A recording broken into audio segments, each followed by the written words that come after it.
The conventional wisdom in the car biz is that nobody shopping for a mid-class export ever cross-shops stuff from Detroit. Certainly not a Buick. That makes GM all red and angry, so they decided to do something about it. Here's the 2012 LaCrosse. Let's take it for a spin. Check the perceptions and check the tech.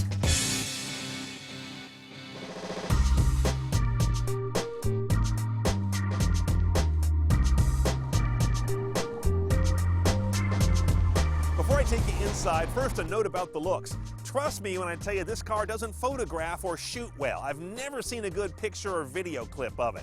It's not our shooter's fault. You're a good guy, Jim. It just doesn't look good on imaging products. I don't know why.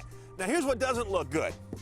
These faux hood vents. Yes, I know they're kind of vintage Roadmaster DNA, but Buick, don't put them on here. Leave that for the customer to get at Pep Boys and stick over here with some double stick tape.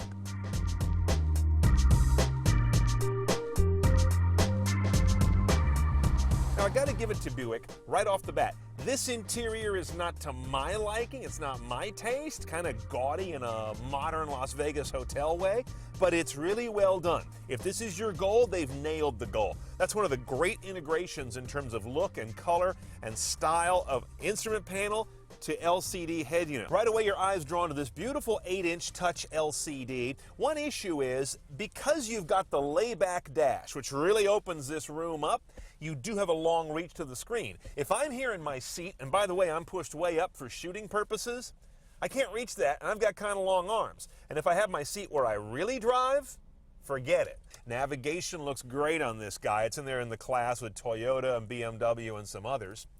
But here's where things start to get annoying. You can get navigation, or you can get their IntelliLink, telematics and app-based connected head unit. You can't get both. That's a bad decision to have to make. IntelliLink is basically GM's sync killer, with advanced natural language voice control for calls and media, and app-based support for Pandora streaming radio and Stitcher audio podcasts, with hopefully more apps to follow soon. I've got my smartphone all paired up. I've got Bluetooth hands-free, of course, but I don't have Bluetooth streaming. That's fast becoming a must-have in a car these days, and it ain't here. Now, unfathomably for a car in this class, the base model doesn't have Bluetooth hands-free, falling back instead on OnStar calling, which is lame if they're trying to appeal to a younger audience than Buick normally would.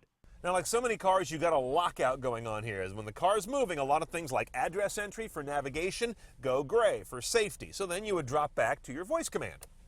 Ready? Turn-by-turn directions. All right, now say plan route, directory, or store. Plan route. I'm sorry, to use the plan route command, you need to have stored destinations. To get a route now, please push the blue OnStar button.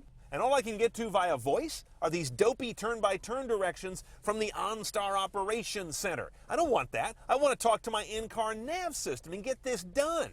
They've got something called the Confidence Package. That'll give you that head-up display, which is actually one of the better ones I've seen, and nicely color-keyed to the rest of the stuff on the dash. Very nice. And you also get a blind spot indicator system for that, but it won't keep you out of trouble if you're drifting into someone's path. Now, intelligently, they have not a Lightfoot gauge, but a momentum gauge. What I mean by that is the eco gauge, as so many cars have these days. This one shows when you're either accelerating too hard or if you're braking too hard. Both are bad for cars when you're trying to get the maximum efficiency out of the energy. That's a very smart way to show it.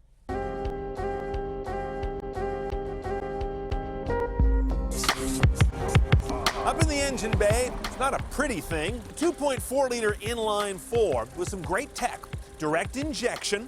It's a very modest capacity for a car of this size, but it's got what they call a belt alternator starter hybrid system, a mild hybrid. You get electric motor boost by that belt pulling on the crank pulley. It's kind of crude stuff. When we saw this in the Chevy Malibu hybrid, it was kind of embarrassing. But they've really refined it, and now it's a super smart system. This whole apparatus gets this car something like 25 or 30% better efficiency, and it's not terribly complicated. The numbers, 182 horsepower, 172 foot-pounds of torque. We've got 9.2 or so as the 0 to 60, perfectly adequate. and 2536 mpg. But I want you to experience how this car performs on the road in terms of cohesion. It's very interesting. Come on. Now, as you know, I particularly like cars that do what they set out to do, whatever that may be. And I think the LaCrosse does that. First of all, this little putt-putt motor is very small, but doesn't come off as puny. You can tell it's a 4 that's doing its damnedest through technology to move this car well, but it does move this car well. This may also be one of the best matings of engine, transmission, and electronic control unit that I've driven in a year or two. The shift points, the torque load from the engine applied to that transmission when it's shifting are really nice. Now, on the downside, this is not a responsive car in terms of having sporting power. You get the V6 for that. And the handling is a little wallowy. It's an understeering proposition, to be sure. But most consumers don't know what understeering is, let alone why it should bother them. Oh, one other small thing. There is no visibility in this car. This is the biggest A-pillar I think I've ever seen. You can lose another car there easily, let alone a kid on a bike. That's a serious problem. And the same thing in the back. That rear package shelf rises up to meet these chunky C-pillars, and you may as well just cross your fingers and listen for the crunch.